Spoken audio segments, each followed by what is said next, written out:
Hi friends, welcome to my channel. ఈరోజు మనం చాలా టేస్టీగా ఉండే ఎగ్ పుల్స్ రెసిపీ ఎలా చేయాలో చూద్దాం.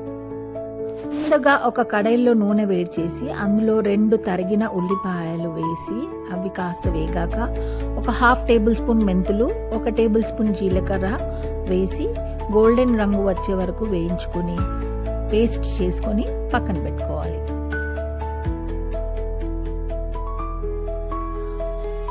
స్టవ్ పైన ఇంకో ప్యాన్ పెట్టి నూనె వేడి చేసి అందులో ఆవాలు, జీలకర్ర వేసి అవి చిటపటలాడిన తర్వాత తరిగిన ఉల్లిపాయలు, పచ్చిమిర్చి, కరివేపాకు వేసి వేయించాలి. ఆ తర్వాత 1 టేబుల్ స్పూన్ అల్లం వెల్లుల్లి పేస్ట్ వేసి అది కూడా వేగాక మనం ముందుగా ఉడికించుకున్న కోడిగుడ్లను వేసి వేయించాలి. ఒక 2 మినిట్స్ అలా వేయించాక ఎగ్ కలర్ చేంజ్ అవుతుంది. ఆ తర్వాత మనం ముందుగా ప్రిపేర్ చేసుకున్న ఆనియన్ పేస్ట్ వేసి మరో 2 మినిట్స్ అలా కలపాలి.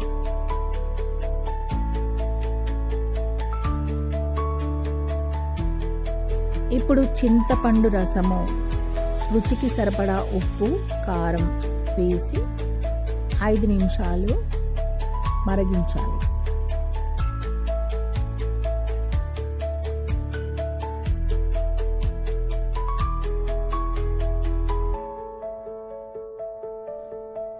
మరుగుతున్న పులుసులో ధనియాల పొడి, కొత్తిమీర వేసుకొని మరో 5 నిమిషాలు మరిగించి స్టవ్ ఆఫ్ చేయాలి. ఈ ఎగ్ పులుసు వేడివేడి అన్నం, పప్పుతో సూపర్ కాంబినేషన్ అవుతుంది. ఈ సూపర్ టేస్టీ ఎగ్ పులుసు మీరు కూడా ఒకసారి ట్రై చేయండి. ఈ రెసిపీ మీకు నచ్చినట్టయితే లైక్ చేయండి, షేర్ చేయండి, సబ్స్క్రైబ్ చేయడం మర్చిపోకండి. Thank you.